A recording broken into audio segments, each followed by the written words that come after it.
For decades, children's race and economic backgrounds have determined their educational outcomes and therefore their prospects in life. Still, today in America, children who are born into poverty are half as likely to graduate high school as their peers in other communities. Those who do graduate have, on average, an 8th grade skill level. We call this injustice educational inequity.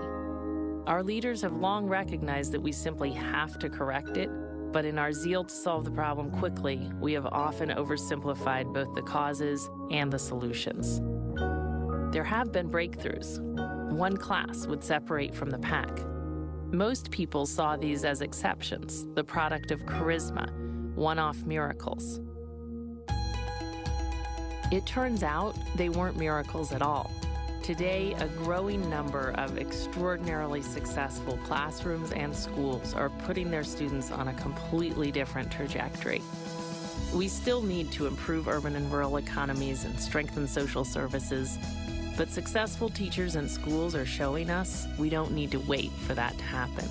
Instead, we can and must embrace a new mandate for public schools in economically disadvantaged communities to provide transformational education.